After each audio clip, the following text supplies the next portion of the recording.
when in the course of human events, it becomes necessary for one people to dissolve the political bands which have connected them with another, and to assume among the powers of the earth the separate and equal station to which the laws of nature and nature's God entitled them.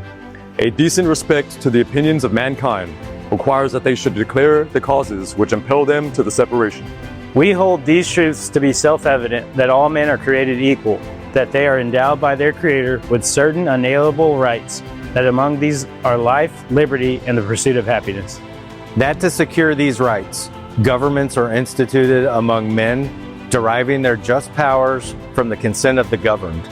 That whenever any form of government becomes destructive of these ends, it is the right of the people to alter or to abolish it, and to institute new government, laying its foundations on such principles and organizing its powers in such form as to them shall seem most likely to affect their safety and happiness. Prudence, indeed, will dictate that governments long established should not be changed for light and transient causes, and accordingly all experience hath shown that mankind are more disposed to suffer while evils are sufferable than to right themselves by abolishing the forms to which they are accustomed.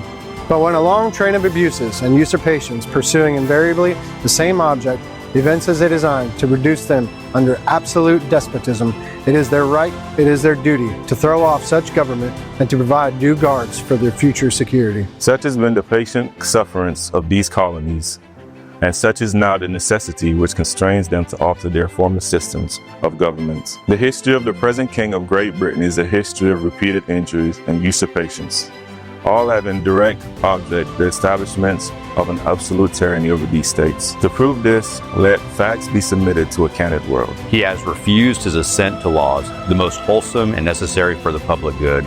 He has forbidden his governors to pass laws of immediate and pressing importance, and was suspended in their operation till his assent should be obtained, and when so suspended, he has utterly neglected to attend to them. He has refused to pass other laws for the accommodation of large districts of people, unless those people would relinquish the right of representation in the legislature, a right inestimable to them and formidable to tyrants only. He has called together legislative bodies at places unusual, uncomfortable, and distant from the depository of their public records, for the sole purpose of fatiguing them into compliance with his measures. He has dissolved representative houses repeatedly for opposing with manly firmness his invasions on the rights of the people.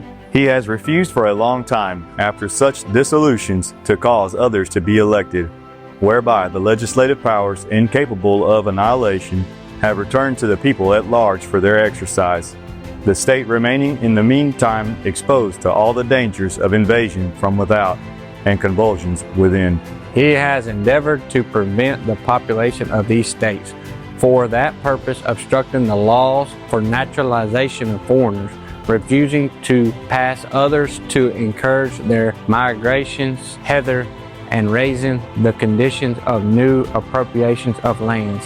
He has obstructed the administration of justice by refusing his assent to laws for establishing judiciary powers. He has made judges dependent on his will alone for the tenure of their offices and the amount and payment of their salaries.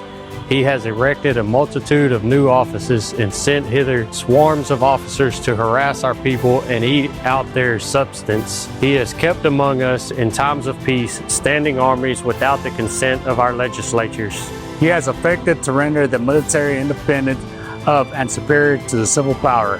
He has combined with others to subject us to jurisdiction foreign to our Constitution, unacknowledged by our laws, giving his assent to their acts of pretended legislation, for quartering large bodies of armed troops among us, for protecting them by a mock trial from punishment for any murders which they should commit on the inhabitants of these states, for cutting off our trade with all parts of the world, for imposing taxes on us without our consent, for depriving us in many cases of the benefits of trial by jury, for transporting us beyond seas to be tried for pretended offenses, for abolishing the free system of English laws in a neighboring province, establishing therein an arbitrary government and enlarging its boundaries so as to render it at once an example and fit instrument for introducing the same absolute rule into these colonies, for taking away our charters, abolishing our most valuable laws, and ultimately, fundamentally, the forms of our governments.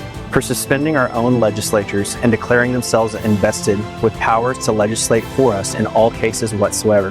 He has abdicated government here by declaring us out of his protection and waging war against us. He has plundered our seas, ravaged our coasts, burnt our towns, and destroyed the lives of our people. He is at this time transporting large armies of foreign mercenaries to complete the works of death, desolation, and tyranny, already begun with circumstances of cruelty and perfidy scarcely paralleled in the most barbarous ages, and totally unworthy the head of civilized nation. He has constrained our fellow citizens, taken captive on the high seas, to bear arms against their country, to become the executioners of their friends and brethren, or to fall themselves by their hand. He has excited domestic insurrections among us, and has endeavored to bring on the inhabitants of our frontiers, the merciless Indian savages, whose known rule of warfare is an undistinguished destruction of all ages, sexes, and conditions. In every stage of these oppressions, we have petitioned for redress in the most humble terms. Our repeated petitions have been answered only by repeated injury. A prince, whose character is thus marked by every act which may define a tyrant, is unfit to be the ruler of free people. Nor have we been wanting in attentions to our British brethren. We have warned them from time to time of attempts by their legislature to extend an unwarrantable jurisdiction over us. We have reminded them of the circumstances of our immigration and settlement here. We have appealed to their native justice and magnanimity, and we have conjured them by the ties of our common kindred to disavow these usurpations, which would inevitably interrupt our connections and correspondence. They too have been deaf to the voice of justice and consanguinity. We must therefore acquiesce in the necessity which denounces our separation and hold them as we hold the rest of mankind, enemies in war, in peace, friends.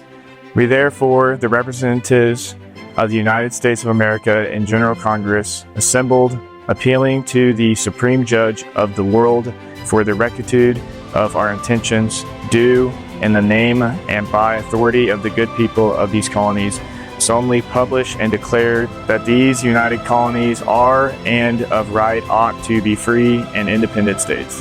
That they are absolved from all allegiance to the British Crown, and that all political connection between them and the state of Great Britain is and ought to be totally dissolved, and that as free and independent states, they have the full power to levy war, conclude peace, contract alliances, establish commerce, and to do all other acts and things which independent states may of right do. And for the support of this declaration, with a firm reliance on the protection of divine providence, we mutually pledge to each other our lives, our fortunes, and our sacred honor.